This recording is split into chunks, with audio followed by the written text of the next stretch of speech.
Well, yeah, the talks today are interesting. It's all been put together very last minute because the summit that Donald Trump is having with Vladimir Putin on Friday has been put together at the last minute. And what this is, I think, concern from European leaders, or more correctly, the leaders of the coalition of the willing, being led by Keir Starmer, Francois Macron of France, of Chancellor Merz of Germany, and getting people together with President Zelensky and Donald Trump and the Americans on the line to try and set some form of parameters for what Donald Trump is going to talk about with Putin on Friday. Trying to influence Donald Trump and trying to get him to understand the implications of some of the things that he's said and to try and give some red lines is going to be a very interesting diplomatic effort. And that's what today's conference is all about. Well, Zelensky will be, he's speaking to Donald Trump as well because he's going to be part of this conference.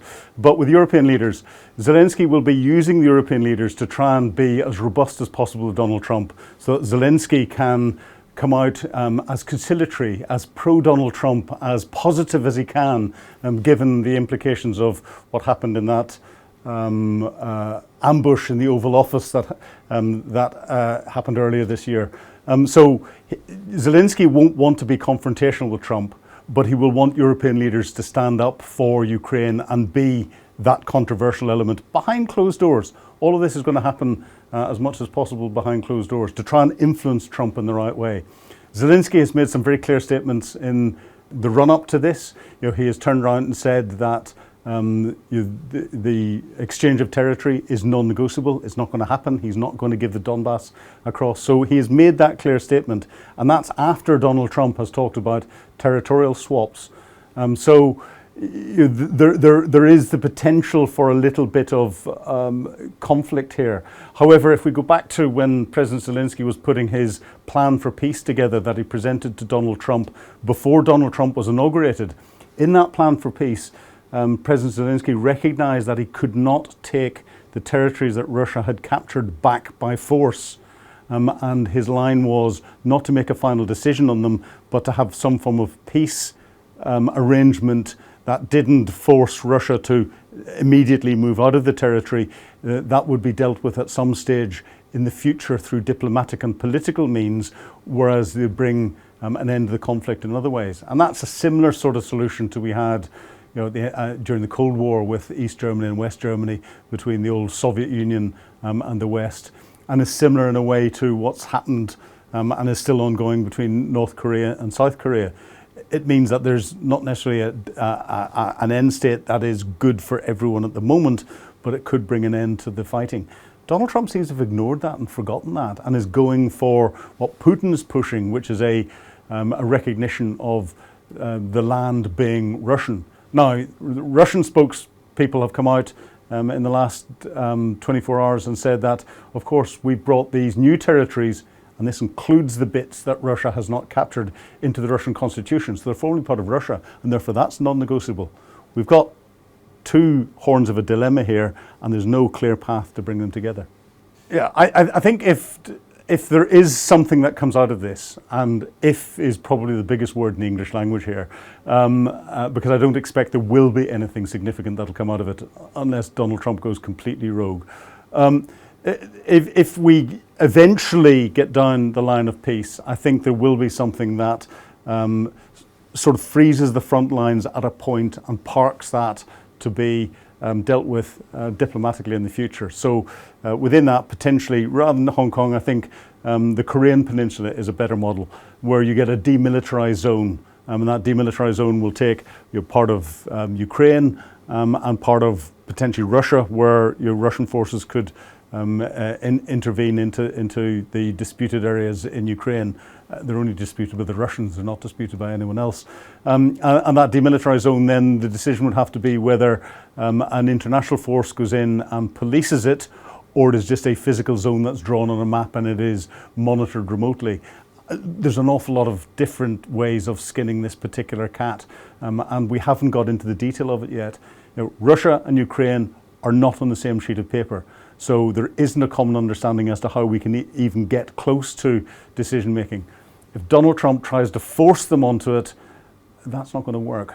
Vladimir Putin would be quite happy if Donald Trump tries to force Ukraine to accept something, and that's what Vladimir Putin will be trying to do, because it splits the West, and that's what Putin wants. He wants to continue to keep the West split. It's also what China wants, because the Chinese have said that they don't want to see Russia losing, because then the United States and the international community can focus on what China is doing in Southeast Asia. So there's an awful lot of power play going on here. The American people are getting bored with it, and that's part of the problem. The MAGA crowd in particular are very focused on backing Trump and suggesting that the American taxpayer has given enough support to Ukraine. It's not US's problem anymore, walk away. However, there's a large proportion of the American political structures recognize the wider implications of this, and the fact that on the international rules-based order, you cannot just let a large country go in and try and steal part of a smaller country in an aggressive manner, and the precedence that that would set is phenomenal. So there's a lot of opposition to Donald Trump trying to do a deal at any cost within the US political structures. How much influence they've got? Trump is doing an awful lot at the moment, but he's still in his first throes of the presidency. He's trying to set everything up before the midterms and the implications of that. How it's going to play out in America, I think people in America are getting tired. But I think across the world, if you look at it from a human perspective, the human cost of this, everyone rightly is getting tired. But we can't let a tyrant win just because we're getting tired of the human cost. We have to get back to the rules-based order, because the danger is that if we let Putin get away with this time, he will definitely come back for another chunk of something else elsewhere, as he's done in Georgia, as he's done, he was doing in Syria, as he's doing in Africa at the minute through different countries. He wants to regenerate the old Soviet Union again, but with him as the Tsar at the center of it and leading it like a dictatorship. Well, why is Europe not meeting Putin? I think this is down to a personality issue between Donald Trump and Vladimir Putin. Putin doesn't want other people in there who are going to spoil his control of Donald Trump. And from what I understand, it's going to be a one-on-one meeting, Putin and Trump, with no advisors and potentially no interpreters. Now, Putin's English is better than he lets us believe it is, so they can communicate quite easily on that. He's given some quite complex speeches at different events in Moscow in English and in a very coherent way, suggesting that he does understand what it is that he's saying. He hasn't just learned a script off rote. But Putin doesn't want anything that means that he cannot control the situation. We've got Putin, an old intelligence officer, specializing in controlling human beings, setting the conditions. He's got himself back onto the top table again with a one-on-one meeting with the most powerful man in the world, in part of the United States that used to be Russian, that Donald Trump said he was going to Russia to meet Vladimir Putin. A lot of the messaging that Putin's managing to get in is being repeated back to him. That means Putin's got control. He doesn't want Europe to get involved in this, because he knows that he can't retain control if he's got thinking people that are there that can out-argue him. He knows he can beat Donald Trump in an argument, and he knows he can control what Donald Trump is saying. That's the big danger. Yeah, well, Putin's statement that he wants Ukrainian forces to leave the Donetsk Oblast, and I think it's the Luhansk Oblast as well, which is part of this disputed Donbass region, is typical. He's been saying that the whole time. He wants Ukrainian troops to pull back. He then goes on to say that he doesn't want Ukraine to rebuild its military. He doesn't want international support to help rearm Ukraine and to develop it. He wants to keep Ukraine weak.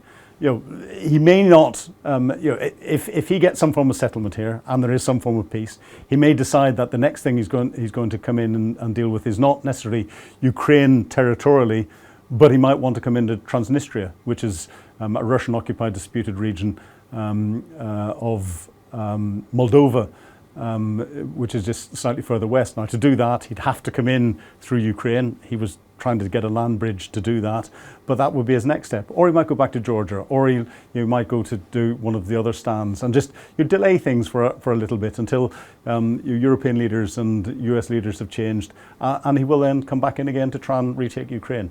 He has not lost that ambition.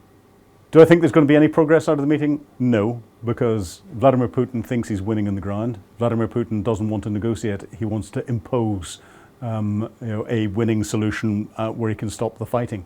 Donald Trump, the danger is Donald Trump gives in to him and does that, and then the international community will have to try and undo what Donald Trump has done It will just cause fighting to go on further on the front line. Will the Russians stop fighting? If Donald Trump says, "Hey, we'll get Zelensky to sign up to this peace agreement," no, it won't. Russia will continue its attacks. So the death toll is going to continue. Fighting won't stop. It will just elongate things a lot longer if there is a solution that is going to be imposed, but it means that Ukraine is still not on the same piece of paper as Russia when it comes to negotiating. So any negotiations that start, have got a long way to go before they'll even get into a position where you could get something where you'd get some form of agreement. And of course, you have to remember that every agreement that there's been between Russia and Ukraine, supported by the United States and the international community and all the rest of it, Vladimir Putin has broken. And I think it's 3 or 4 that he's broken. So anything that's signed up to on paper isn't worth the paper it's written on.